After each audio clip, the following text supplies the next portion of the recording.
하나님께 예물을 봉헌하겠습니다.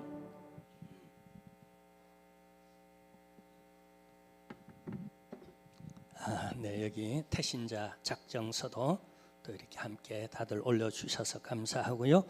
우리 젊은 세대 우리 오태석 집사님, 조량 집사님 가정에서 11조를 비롯해서 각양 예물을 우리 하나님께 봉헌합니다. 이제 우리 하나님의 말씀 보시겠습니다. 하나님의 말씀은 오늘은 사무엘상 제 17장 43절에서 51절까지 말씀입니다. 교독하시겠습니다.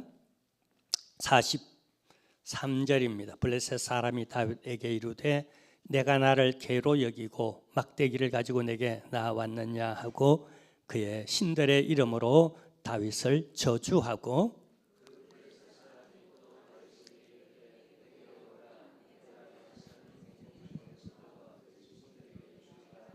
다윗이 블레셋 사람에게 이르되 너는 칼과 창과 단창으로 내게 나오거니와 나는 만군의 여호와의 이름 곧 내가 모욕하는 이스라엘 군대의 하나님의 이름으로 내게 나아가노라.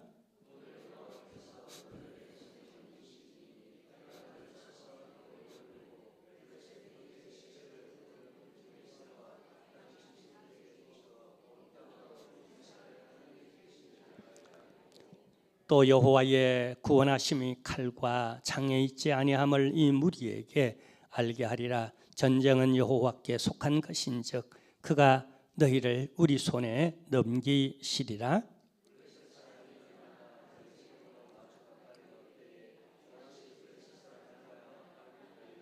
손을 주머니에 넣어 돌을 가지고 물매로 던져 블레셋 사람의 이마를 치매 돌이 그의 이마에 박히니 땅에 엎드러지니라.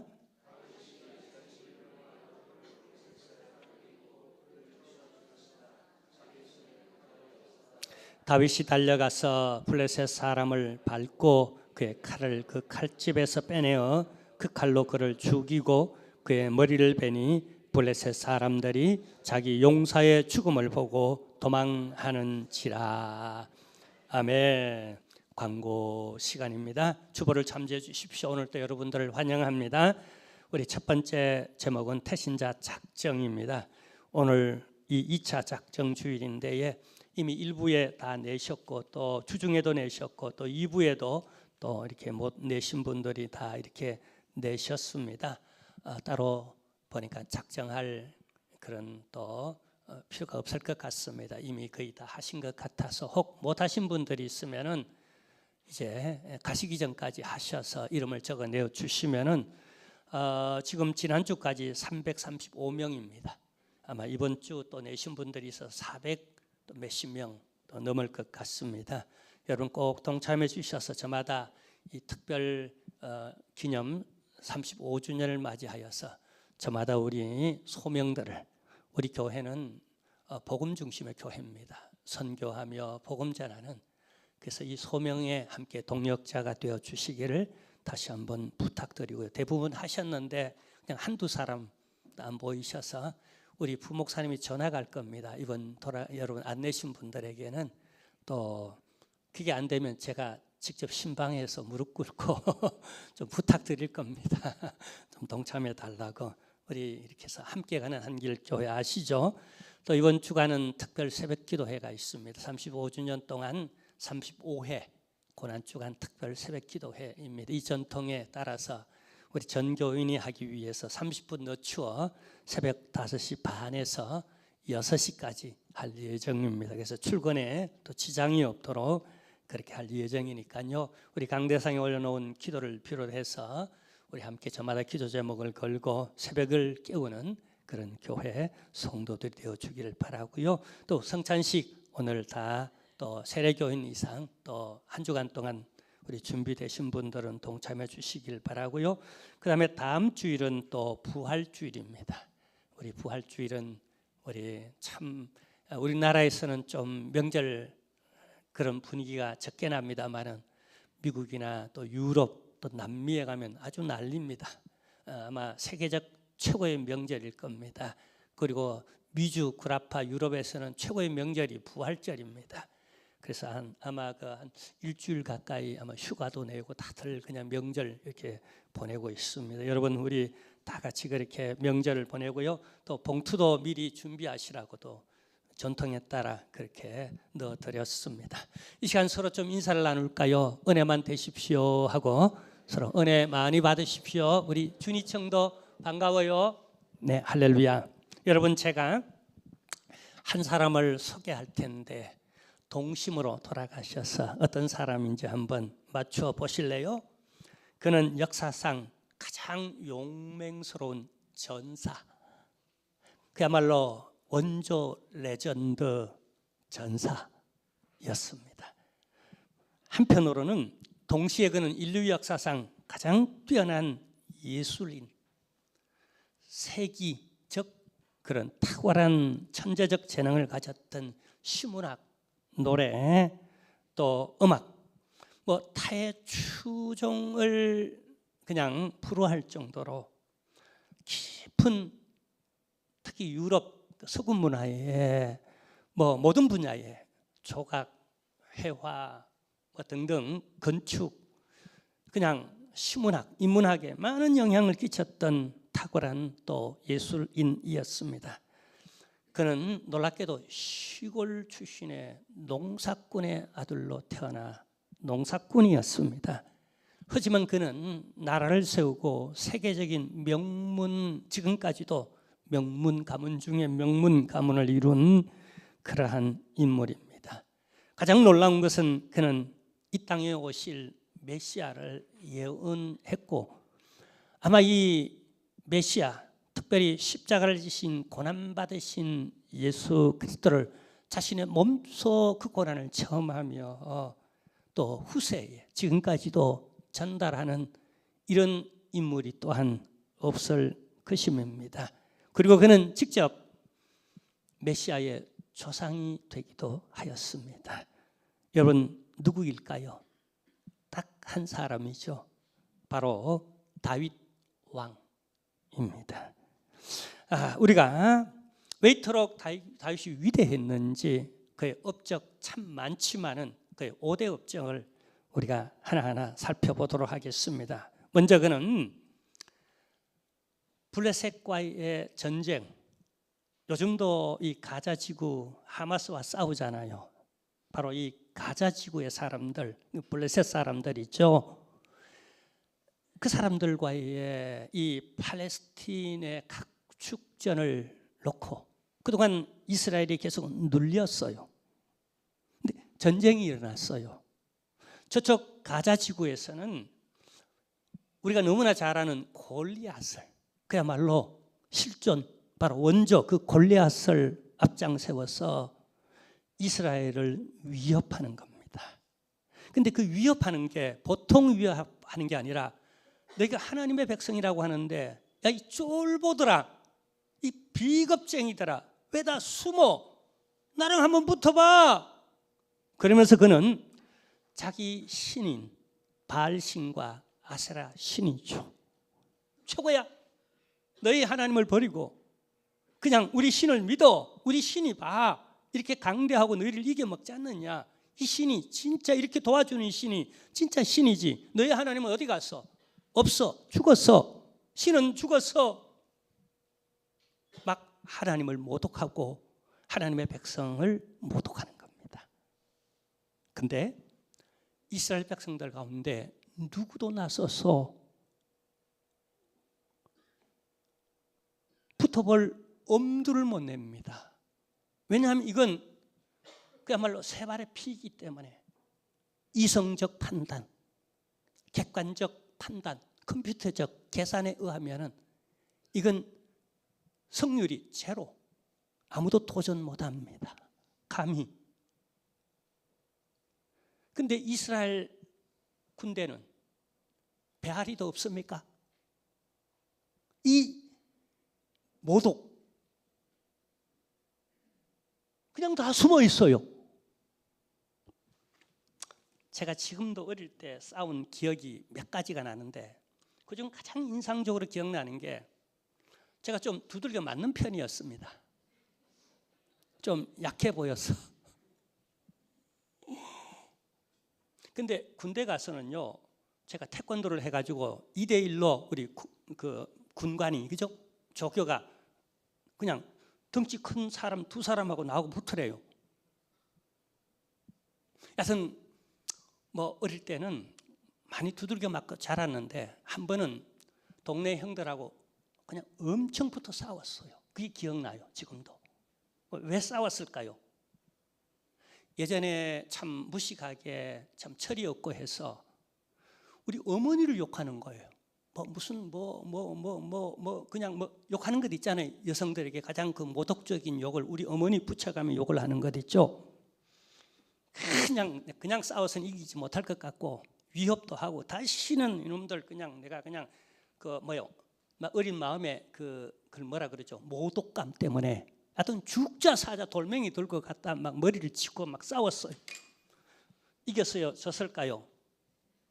하여튼 머리통은 깼는데 내가 두들겨 맞기는 큰 두들겨 맞고 그다음 머리통 깨서니 그냥 병원비도 물어주고 또 그다음에 부모님들한테 혼도 내고 그냥 나 나쁜 놈이라고 막 나한테 그냥 애들 그냥 싸우지 돌멩이 들고 싸웠다고 막 그냥 못 참겠더라고요. 그냥 나 두들겨 펴고 평소에 막 욕하고 이런 건 참아냈는데 어머니 욕하는 건 도저히 못 참아내겠더라고요. 여러분 어떻습니까? 교회를 판단해서 모독하고 그 다음에 내가 믿는 하나님, 나의 신을 모독할 때에 여러분 참을 수 있습니까? 목회자의 약점이 하나 있습니다. 자존심이 되게 세요.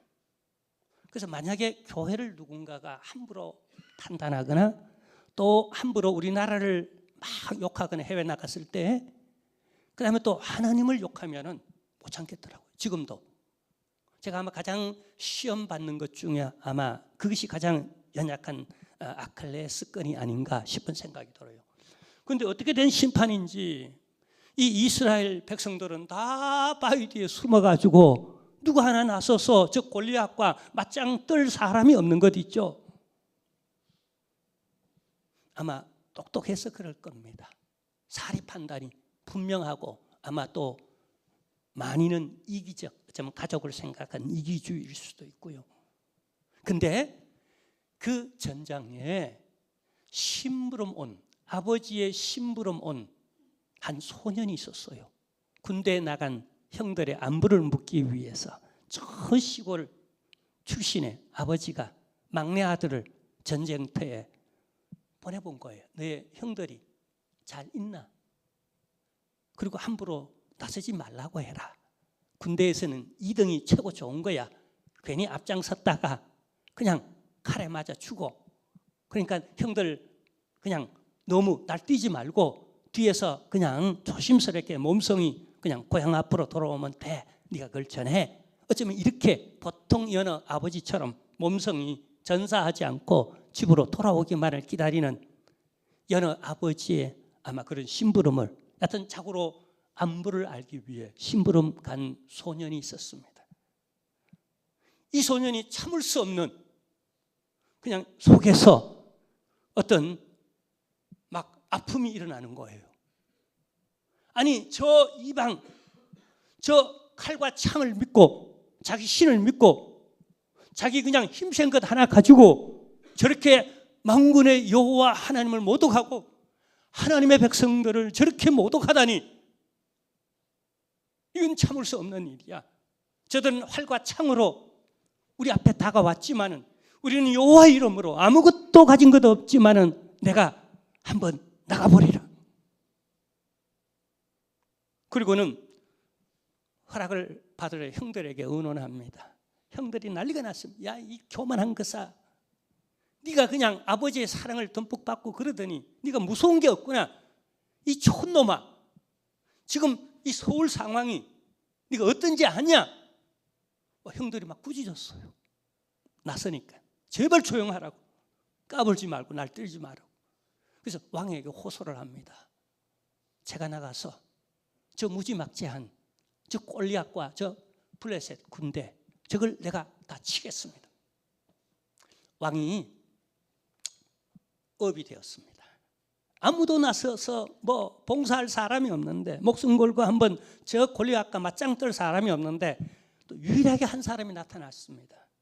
그래서 왕이 어린 소년이지만 그 용기가 대단해서 자신의 갑옷을 빌려줍니다. 그럼 내 갑옷을 입고 나가라.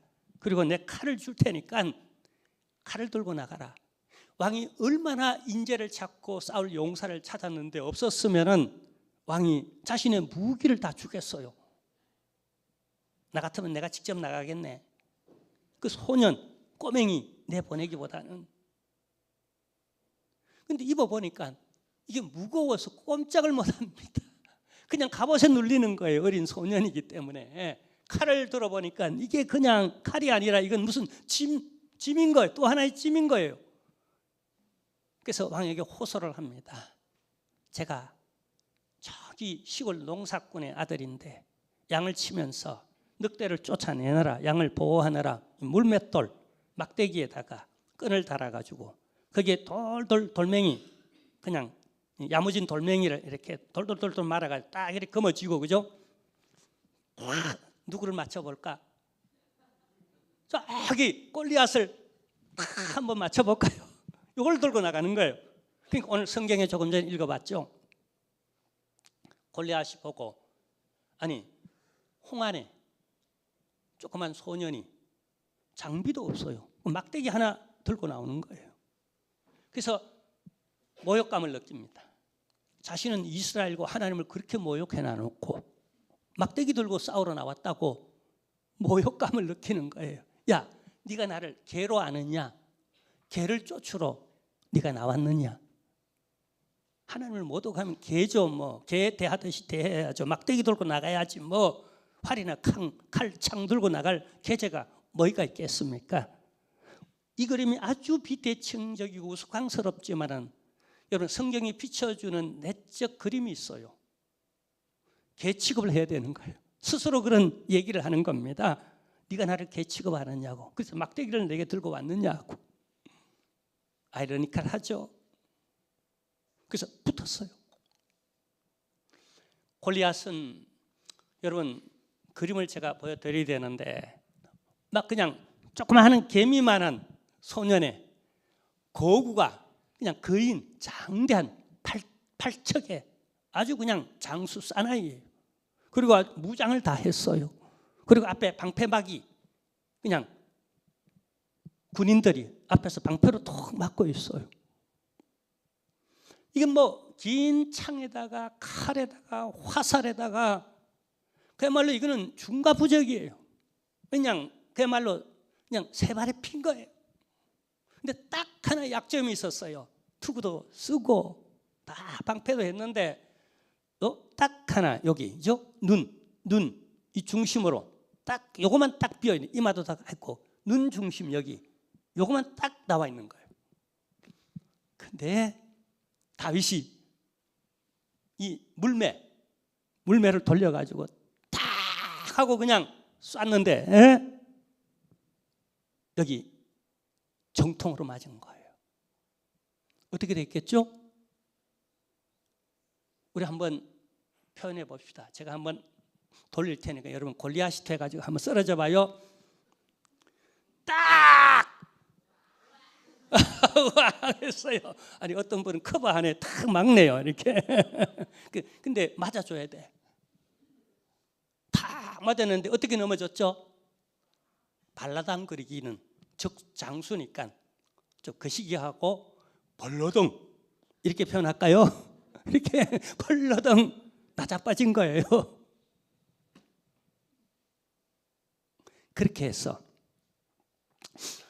팔레스틴은 역사적으로 지금까지도 그 영토 분쟁 그리고 주도권, 패권을 놓고 다투고 있습니다. 이 이후 삼국지와 같은 그 전쟁에 있어서 전쟁의 역사상, 여러분 실제 이 이스라엘의 역사이기도 하잖아요. 이 구절이 이 전쟁사에 전무후무하게 백전백승했던 전사, 그리하여서 지금까지 이스라엘의 영토가 이만한 적이 없었어요. 우리나라 광개토왕처럼, 광개토대왕처럼 가장 이스라엘 역사상 넓은 영토를 확장했던 역사상의 인물 다윗이었어요. 아멘입니까? 자, 뿐만 아니라 그는 유다와 이스라엘로, 이스라엘은 태생적으로 12지파로 나눠 있어요.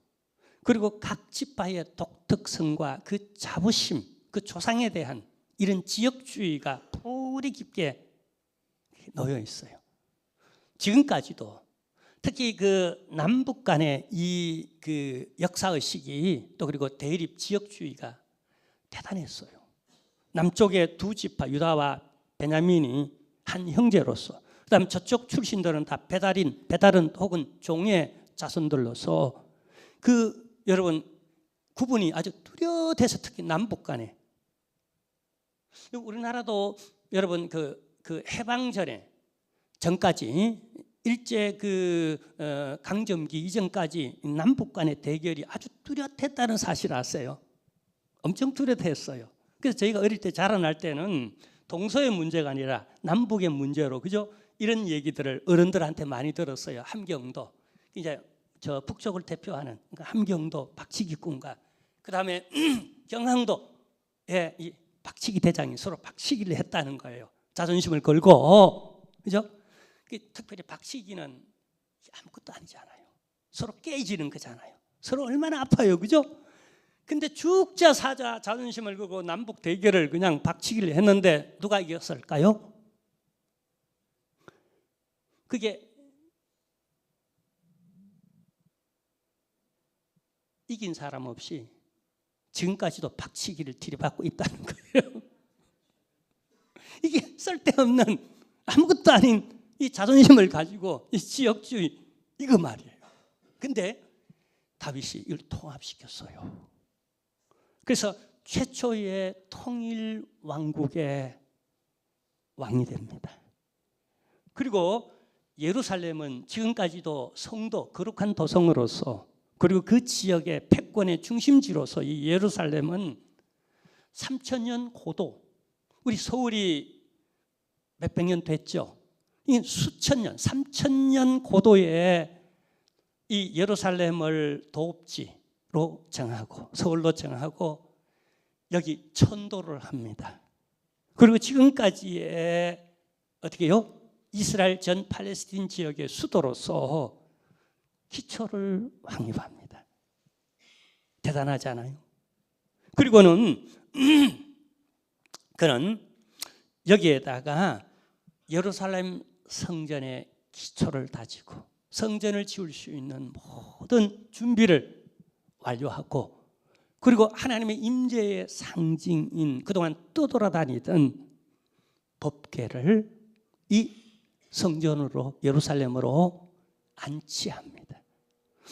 여러분, 우리가 생각할 때는 크게 이 가치가 전달되지 않을지 모르지만 유대인들이나 그다음에 기독교 내적 세계 안에서는 이 예루살렘이 갖는 가치, 그리고 성전이 갖는 가치와 그리고 하나님의 임재를 상징하고 있는 법궤의 가치는 그야말로 프라이슬레스.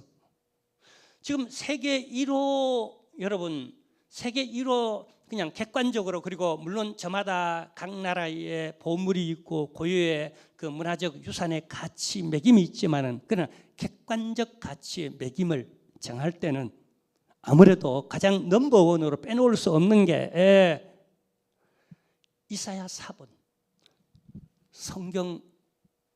여러분 그 필사본의 원본은 아닌데 가장 오래된 필사본 이사야 4본, 그냥 사해사본이 그건 진짜로 보물 중에 보물, 그냥 프라이슬레스라고 그렇게 말을 하죠. 사해사본, 밝은 동굴에서, 사해 바닷가의 동굴에서 발견되어진 두루마리 성경이, 그건 그 무엇으로도 바꿀 수 없는, 유대인이 세계를 주고도 바꾸지 않는다고 하는 그런 보물 중에 보물이 되어진. 근데 그 법궤, 원전 성경 생각해 보세요. 어마어마한 가치가 있는 거예요. 자, 그리고 이 다윗이 끼친 문화적 업적 또한 말로도 알 수 없습니다. 그야말로 그는 천재적 천부적 성령의 임재 안에서 탁월한 시, 음악, 노래 아주 탁월한 그런 업적을 남기고요. 모든 이후 서구 특히 문화상에 있어서 서구는 그냥 히브리즘과 헬레니즘이라 그러죠. 그 히브리즘의 문화의 정점이 바로 이 다윗이에요. 전사인데 그리고 탁월한 예술, 천부적인 몇 세기에 걸쳐 그냥 이만한 인물이 나오지 못할 정도로의 탁월한 또 예술인이었다는 거예요. 그가 끼친 현대까지 미치는 예술 작업들은 시편을 그냥 말할 것도 영미문학을 하는 사람들은 반드시 이 시편을 읽고 셰익스피어라든가 이런 사람들 뭐 괴테라든가 전부 다가 여러분 이 성경의 바탕을 둔 뭐 여러 가지 문화들 바람과 함께 사라지다 하는 뭐 등등 모든 이제 그 서구 유럽 문화의 그 배경에는 이 기독교가 있죠. 그게 가장 큰 영향력을 끼쳤던 물론 인문학적인 측면에서는 오디세이라든가 그죠? 그다음에 또 뭐죠? 그 오디세이를 지은 그 누구죠? 갑자기 잊어버렸네요. 그래서 오디세우스 그 양반이 끼친 영향력이 헬레니즘의 그런 아버지라면은 다윗은 헤브라이즘의 아버지라고 문학의 아버지라고 말할 수 있는 이런 인물이에요. 자, 간단한 예를 들면은요, 우리 그 르네상스의 이 다윗이 미친 영향 중에 하나가 뭐 여러분 우리가 보면요, 여러분 다비드상 미켈란젤로의 다비드상 아시죠? 아마 우리 여성분들은 아마 다 알 겁니다. 완벽한 인체 비율과 긴장감 넘치는 그런 미켈란젤로의 가장 그 작품 중에 우수했다라고 하는. 근데 제가 이게 보여주려고 그래도 조금 야해서 그냥 그 젊은 그 소년 다윗이 그냥 홀딱 벗고 나와서 그 미켈란젤로 그 조각상을 이렇게 빚어낼 때 지금 피렌체 어떤 어느 박물관에 있다고 하는 저도 그 들렸는데 보지는 못하고 그 앞에 나와 있는 그냥 원본은 보지 못하고 그냥 이렇게 그 원본 아닌 걸 바깥에 이렇게 전시해 놓은 건 제가 보고 왔는데 예, 어쨌거나 남성으로서 그걸 뭐라 그러죠? 비너스와 같은 이런 아주 그 비율 쫙 빼진 이제 어떤 근육질의 남성 상으로서 이 다비드상. 다비드란 말은 라틴어로 다비드라 그러는데 영어로는 데이빗이라 그러고 우리 한국말로는 다윗이라고 이렇게 부릅니다. 이런 영향력. 또 그다음에 레오나르도 다빈치가 그린 다윗과 골리앗 그림. 이 그림은 제가 찾아보니까 없더라고요. 예전에 봤어요. 그 예전에 봤는데 뭐냐 하면은요, 다윗은 승리와 기쁨과 천국의 얼굴을 하고 있습니다. 그 이제 골리앗의 목을 따는데 골리앗을 밟고 이제 목을 따는데 근데 골리앗은 지금 그렇게 큰 소리 뻥뻥 치다가 잘 먹고 잘 살고 호령 부리다가 마지막 법원을 보면 심판을 받는 장면이고 지옥의 얼굴을 하고 있는 레오나르도 다빈치가 이렇게 그림을 대비적으로 그려놓고 있는 유명한 그림인데 제가 나중에 찾으면 한번 다시 보여주도록 하겠고요. 자, 이만큼 그가 문화사적으로도 히브리 문화와 또 유럽 문화 그리고 오늘날 기독교 문화에 끼친 영향력이 아주 대단했다는 겁니다.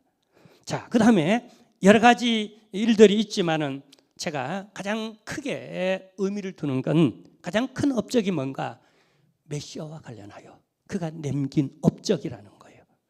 그가 시편에 혹은 사무엘 등등 여러 성경을 통하여 우리가 다윗을 연구하다가 보면은요, 그만큼 고난받는 예수 그리스도, 그 예수 그리스도에 대한 예언을 그만큼 진솔하고 실제적으로 표현한 내용이 없어요. 왜냐하면 그는 정말로 고난을 많이 받았거든요. 그의 일생은 전쟁의 일생이었습니다. 그냥 어떻게 보면 영적 성전이었어요. 성전, 거룩한 전쟁이었어요. 그 블레셋과 또 이방 여러 나라들과 하나님의 나라를 건설하고 메시아 나라를 건설, 자기 백성을 지키고, 그리고 이 시대가 이스라엘 역사상 지금까지도 가장 전성기고 황금기였다는 거예요. 백성들로 하여금 하나님의 나라를 체험하도록 그냥 정치, 경제, 문화, 사회, 언론, 종교, 교육에 이르기까지 그냥 전성기 황금기를 이룬 때가 이 다윗 시대. 그래서 이스라엘의 보수주의자들의 시오니즘의 가장 최정점에 있는 인물이 다윗 시대예요. 그래서 지금 그들은 계속 이스라엘이 영토 전쟁을 하는 이유, 저 하마스와 저 블레셋 가자 사람들과 끝까지 전투하겠다는 이유가 바로 다윗 시대의 그들의 땅이었거든요. 다 평정해서 저기 남쪽부터 시작해가 저 동쪽, 그다음 이 서쪽, 그다음 저 북쪽, 지금 고란고원도 빼앗아서 안 주죠. 6.1 전쟁을 통해 다 빼앗아 가지고 그거까지가 다윗 시대의 우리의 시오니즘이라는 거예요. 그 시대. 이제 결론을 내리십시다.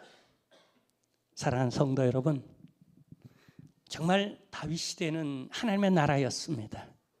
우리 이 땅이 하나님의 나라가 되도록 우리 함께 기도하고요. 또 그만큼 다윗은 부귀영화보다는 고난받는 편에 있었던, 그래서 고난받으신 예수 그리스도를 잘 드러내는 인물이었다는 겁니다. 이제 함께 같이 성찬에 동참하면서 주님의 고난에 함께 참여하는 시간을 갖도록 하겠습니다.